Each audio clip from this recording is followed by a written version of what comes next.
कासारत लहबिया रगो हाम नहण बिया।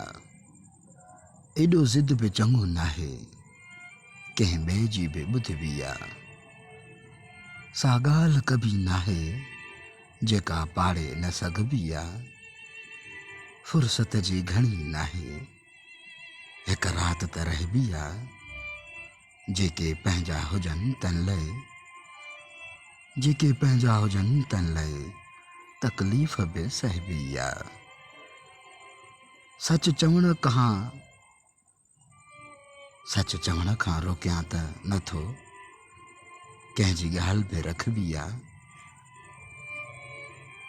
हिन ख़त आ लिखियो ज़ख़्मी का चोट बि सहबी आ।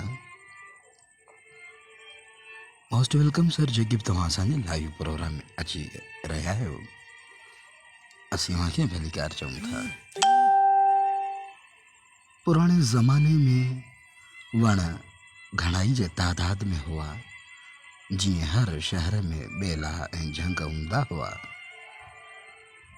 वण इंसानी जियापे समेत ॿियनि साधारण जहिड़ो पखी चूपाए माल वग़ैरह लाइ मुफ़ीद आहिनि।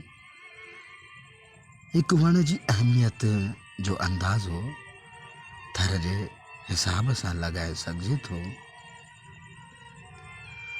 वण न सिर्फ़ जियापे लाइ अहम किरदार अदा कनि था, पर ऑफिसनि, स्कूलनि, घरनि, ओताकुनि, यूनिवर्सिटियुनि, कॉलेजनि ऐं हॉस्टलनि समेत मुख़्तलिफ़ इदारनि तोड़े जॻहनि ते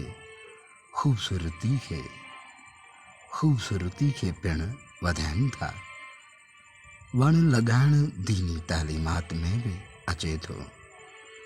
पैगंबर इस्लाम सल्लल्लाहु अलैहि वसल्लम जन फरमायो आहे त जंहिं बि बग़ैर ज़ुल्म ऐं ज़्यादती जे को घर ठहिरायो या बग़ैर ज़ुल्म ऐं ज़्यादती जे को वण पोखियो त जेसीं ताईं ख़ुदा पाक जी मख़लूक मां को हिकु बि नफ़ो खणंदो रहंदो, उन घर ठहिराइण वारे या वण लॻाइण वारे खे सवाबु मिलंदो रहंदो।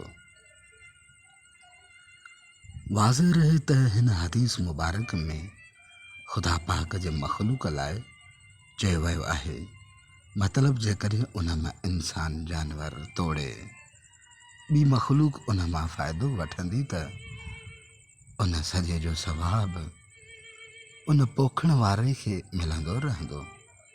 मतिलबु त ही हिकु सवाबु जारिया आहे। असांखे पंहिंजे वॾड़नि जे इसाल सवाब जी नियत सां वण पोखणु घुरिजनि। माहिरनि वण न पोखण या ईंदड़ वक़्त में वणनि जी घटिताई जा घणाई सां नुक़सान ॿुधाया आहिनि। मोस्ट वेलकम सर, जेके बि तव्हां असांजे लाइव प्रोग्राम में अची चुका आहियो।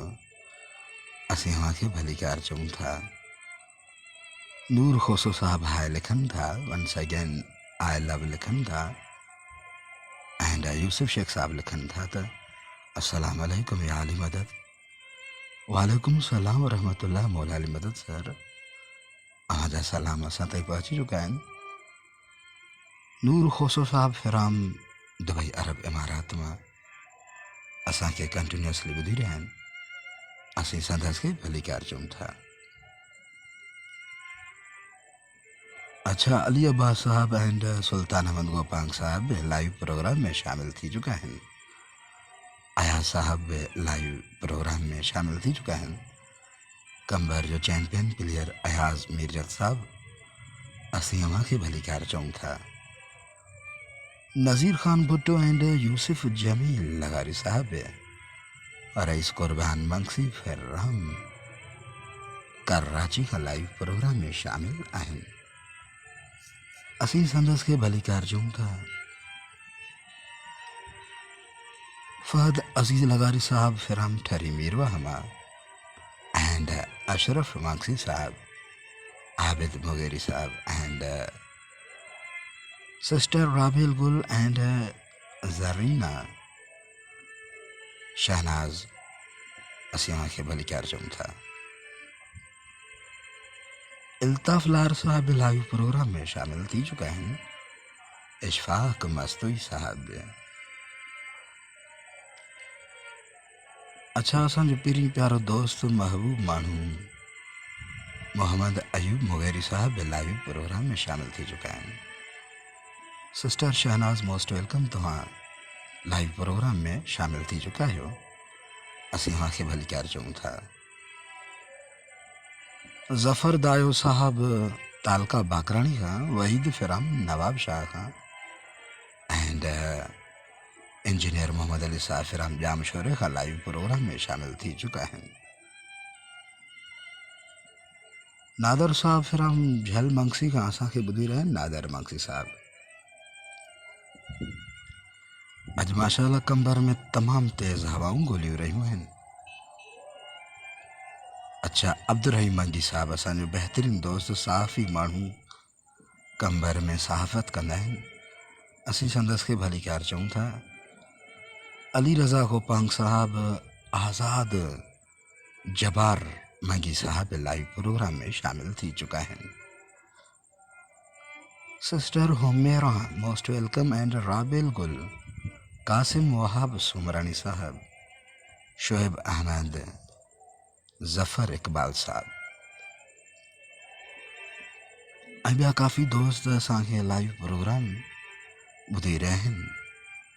असीं सभिनि खे भली क्यार चऊं था।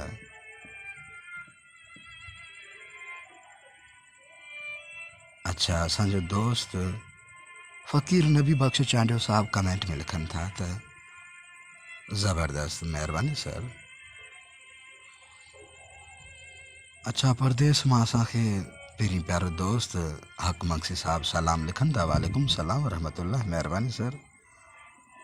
फयाज़ हुसैन जूनेजो साहब, फरहान अली एंड अयाज़ मिर्जा साहब लिखनि था त बेहतरीन message, bundle of thanks for that Ayaz Sahib.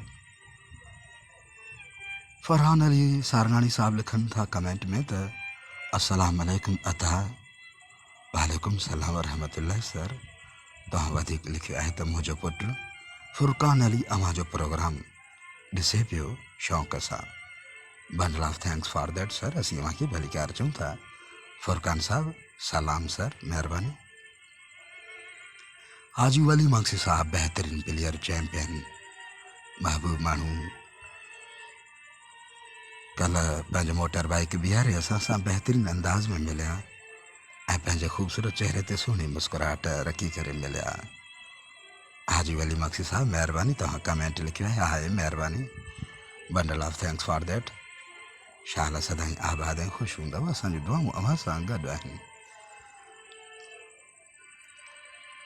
Abid Mugheri Sahib comment में लिखनि था त माशाल्लाह माशाल्लाह, तमामु बेहतरीन प्रोग्राम अदा। Abid sahab bundle of thanks for that.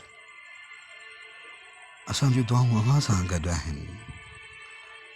हाजी मोहम्मद जावेद मंगसी फिराम कराची खां कमेंट में लिखनि था त अस्सलाम वालेकुम अदा साईं।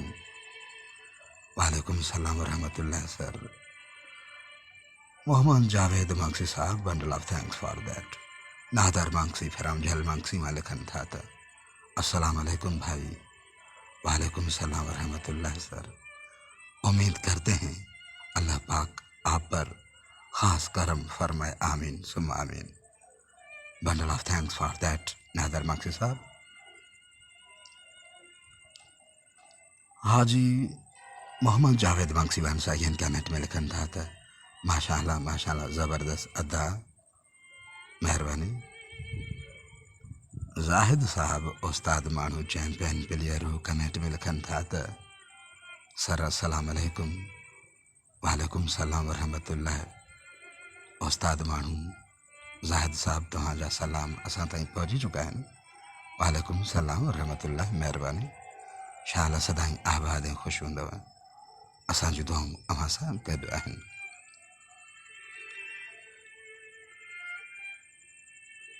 रजीब अली साहब कमेंट में लिखनि था त अस्सलाम वालेकुम भाउ।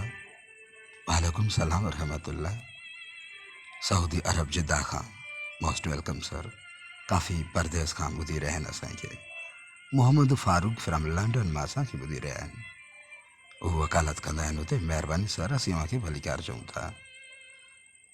अयाज़ मिर्जा साहब कमेंट में लिखनि था त सर प्रोग्राम बंद हो गया है।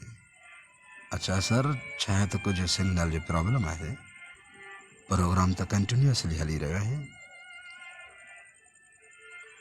फरहान अली सारगानी साहब कमेंट में लिखनि था त फुरकान अली सारगानी तरफ़ां अस्सलाम अलैकुम।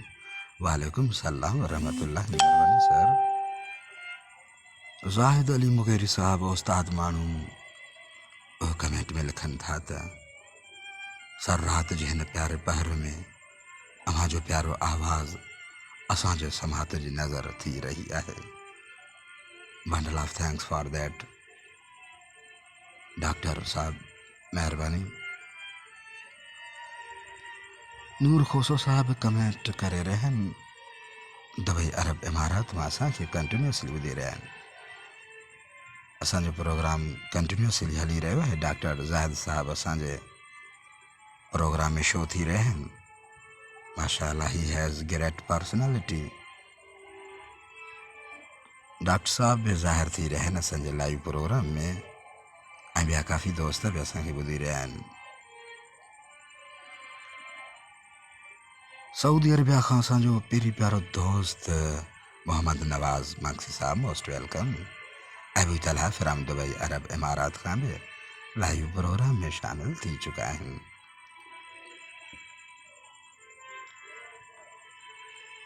Abid Malik sahab and Bahadur Ali sahab live programme में शामिल आहिनि।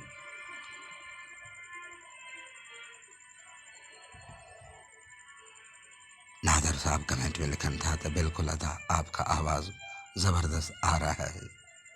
Bundle of thanks for that.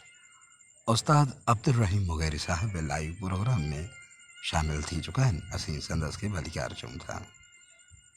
Mohammad Arif मेमड़ Sahib comment में लिखन था तो दरख्तों से भी इतना ही प्यार किया करो जितना उनके नीचे बैठकर करते हो। मेहरबानी सर मोहम्मद आरिफ मेमड़ साहब। डॉक्टर ज़ाहिद साहब कुछ टाइपिंग करे रहे हैं, लिखी रहे हैं, मेहरबानी। असां हिन वक्त अञा पानी जे बहरान मां भी नहीं निकता। एक तरफ ख़बरुनि में नंढी ॿोॾ लाइ चयो वञे थो त ॿिए तरफ़ साॻियुनि ख़बरुनि में सिंध जे मुख़्तलिफ़ इलाइक़नि में पाणी खोट जूं ख़बरूं हलनि थियूं। हर आम और ख़ासि इहो अंदाज़ो लॻाए सघे थो त ईंदड़ वक़्त में वणनि जी खोट सबबि पैदा थींदड़ सूरत हाल खे हुकूमत कहिड़ी तरह क़ाबू कंदी। हूअं बि जेकॾहिं रोज़मर्रा जी ज़िंदगी में ॾिठो वञे त सालो साल गर्मी ऐं सर्दी वधंदी रहे थी। अव्हां अक्सर ॿुधो हूंदो त हिन साल पोएं साल खां वधीक सर्दी या गर्मी पई आहे, जंहिंजो हिकु सबबु वणनि जी घटिताई जो पिणु ॿुधायो पियो वञे। जेकॾहिं वणनि जी इहा मुहिम 1947 ईस्वी खां सुठे नमूने सां हलाई वञे हा, हर आमो ख़ासि खे वणनि जी अहमियत बाबति ॿुधायो वञे हा त शायदि पाकिस्तान में हींअर खां घणा वण हुजनि हा। असां सभिनी खे घुरिजे त ईंदड़ वक़्त में ईंदड़ मुश्किलातुनि खे मुंहुं ॾियण लाइ ऐं पंहिंजनि ईंदड़ नसुलनि लाइ घणे खां घण वण पोखियूं ऐं वणनि जी अहमियत हर आमो ख़ासि खे ॿुधायूं। उहे वण जेके तमामु फ़ाइदेमंद आहिनि, जेके फ़िज़ाई आलूदगी धुओं वग़ैरह खे घटि करण में तमामु घणा मुफ़ीद आहिनि। उहे आहिनि निम, गुल, सुनहाना। उन्हनि वणनि जो ख़ासि एहतमाम कयो वञे। पर हिननि ॻाल्हियुनि जो ख़ासि ख़्यालु कयो वञे त हुकूमती ज़मीन जिते क़ानूनी तौरु वण पोखणु मन आहे, उते वण न पोखिया वञनि। फुटपाथ जेको हलण लाइ ठाहियो वञे थो, उनखे उखेड़े उते वण न पोखियो वञे। मता राह वेंदड़ खे कि मुश्किलातूं न पेश अचनि। शकील अमन साहब असांखे कंटिन्यूअसली ॿुधी रहियो आहे। असीं भली ख़ैर चऊं था शकील अमन साहब शहर कंबर अली खान खां हाजी मोहम्मद रमज़ान गोपांग, हाजी शकील रमज़ान गोपांग, आबिद हुसैन गोपांग सलाम अर्ज़ था कयूं, क़बूल कंदा। वालेकुम सलाम वरहमतुल्लाह। महिरबानी सर, हमारा सलाम असां ताईं पहुची चुका आहिनि। Bundle of thanks for that. उस्ताद माण्हू साईं ज़ाहिद साहब कमेंट में लिखनि था त सर तव्हांजो प्यारो आवाज़ हुजे असां कमेंट न कयूं, थी नथो सघे। सर इस्लाम जे नज़र में वण लॻाइण जी वॾी अहमियत आहे। साइंस बि चवे थी त वणकार इंसान ज़ात बल्कि सभु जानदारनि लाइ फ़ाइदेमंद आहे। वणनि जा कुझु फ़ाइदा पेश आहिनि। सर ज़ाहिद साहब उस्ताद माण्हू तव्हां तमामु बहितरीन कमेंट लिखंदा आहियो हमेशह। इहो अवां जो असां सां प्यार ऐं मुहबत आहे ऐं असीं दुआ कयूं था त शाल सदाईं आबाद ऐं ख़ुशि हूंदव। शाल हर कामयाबी अवां जा कदम चुमे। तव्हां वधीक कमेंट में लिखियो आहे त वणनि जा कुझु फ़ाइदा पेश आहिनि। वण कार्बन डाइऑक्साइड जज़ब कनि था, वण ऑक्सीजन गैस मुहैया कनि था जेका जानदारनि जो जियापो आहे। वण दर्जाए हरारत में घटिताई आणनि था। वण माहौल खे ख़ूबसूरत बनाइनि था। वण सख़्त उस में बि छांव ॾियनि था। डॉक्टर साहब साईं ज़ाहिद साहब अव्हांजा लफ़्ज़ असांजे दिलि खे टच करे रहिया आहिनि। वण माहौल खे ख़ूबसूरत बनाइनि था। वण सख़्त उस में बि छांव ॾियनि था। वण ऐं ॿूटा दवाऊं ठाहिण में इस्तेमालु थियनि था। वण पखियुनि लाइ ठिकाणो आहे। वण पखियुनि लाइ ठिकाणो आहे। वण मेवो ॾियनि था। वण मींहुं वसण जा मददगार आहिनि। वण कागज़ ठाहिण में कमु अचनि था। वण बाहि ॿारण लाइ कमु अचनि था। वणनि सबबु थधिड़ियूं हीरियूं ॻोल्हनि थियूं। वणनि सबबु थधिड़ियूं हीरियूं ॻोल्हनि थियूं। वण लॻाइण सदको जारी आहे। वाह वाह डॉक्टर ज़ाहिद साहब, माशाअल्लाह। शाल सदाईं आबाद ऐं ख़ुशि हूंदव। असां जूं दुआऊं अव्हां सां गॾु आहिनि। Bundle of thanks for that. Sir doctor Zahid sahab तव्हां हिन वक़्तु इस्लामाबाद में आहियो या पंहिंजे शहर कंबर पहुची चुका आहियो? महिरबानी करे तव्हां ॿुधायो।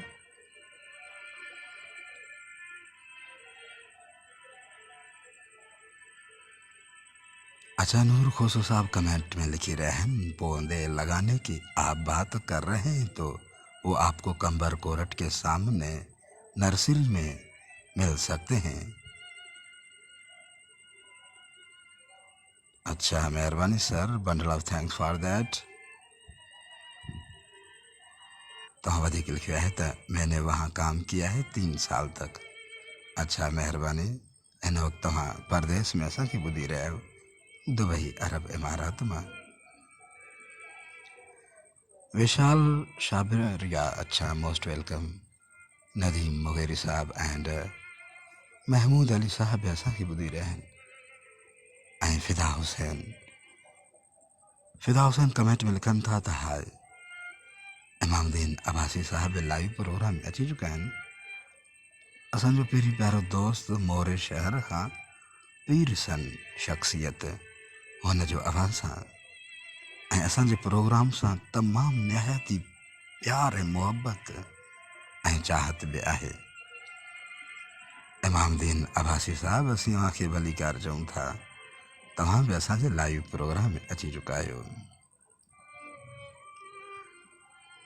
अच्छा, डॉक्टर ज़ाहिद साहब हिकु शेर अव्हांजे नाम कयूं था। अच्छा, कमेंट में लिखनि था अब्दुल हफ़ीज़ सोलगी साहब लिखनि था त बेहतरीन प्यारा, फिर हम दादू डिस्ट्रिक्ट का मोस्ट वेलकम, महिरबानी। डॉक्टर ज़ाहिद जे नाव ही लफ़्ज़। हिकु ॾींहुं छॾे शहर तुंहिंजो यार वेंदासूं, ऐं विछोड़े जो वॾो बहर करे पार वेंदासूं।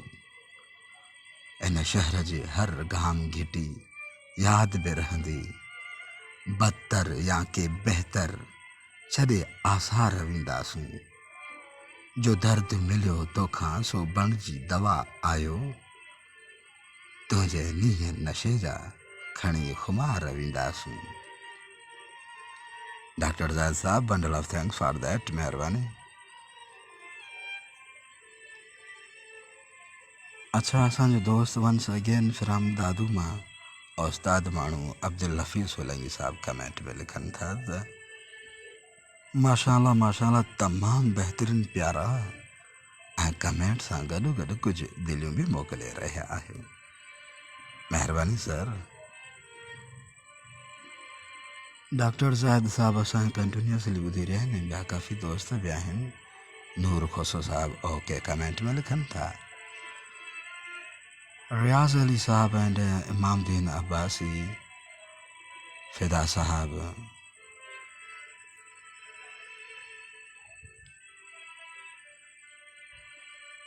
अच्छा डॉक्टर ज़ाहिद साहब कमेंट में लिखनि था त सर कॾहिं कॾहिं ॿोली में जो जी जूं ग़लतियूं थींदियूं आहिनि, मतिलबु अहिड़ी ग़लती नज़र अचे त नज़र अंदाज़ कंदा, छो जो असांजी मादरी ज़बान में ग्रामर न हूंदी आहे। डॉक्टर साहब तव्हां सॼा सोन आहियो, तव्हां कुझु बि मोकिले सघो था, तव्हांखे इजाज़त आहे। तव्हां सां इन्हनि लफ़्ज़नि जो को बि हिसाब न आहे। तव्हां हिन प्रोग्राम जा मालिक आहियो। साईं ज़ाहिद साहब, शाला सदाईं आबाद ऐं ख़ुशि हूंदव।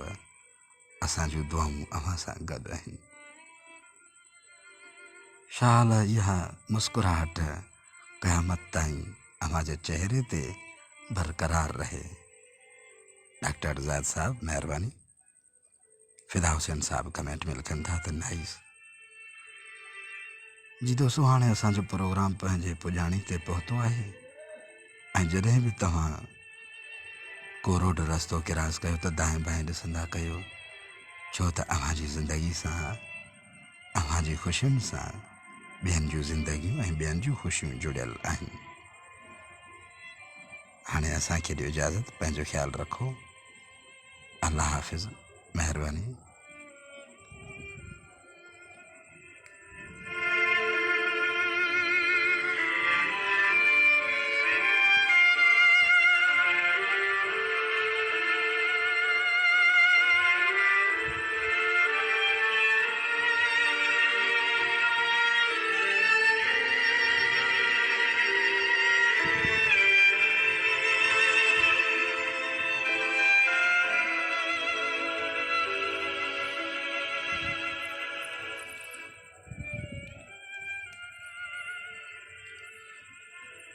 अच्छा, साईं ज़ाहिद साहब कमेंट में लिखनि था त सर राति देर सां अलाह जे करम सां कंबर पहुतासीं। तव्हां भाइरनि जी दुआउनि सां सुभाणे असां वटि चांहि पीअण अचिजो। महिरबानी सर, इंशाअल्लाह ताला ज़रूरु कोशिशि कंदासीं। महिरबानी महिरबानी, वरी बि महिरबानी। अल्लाह हाफ़िज़।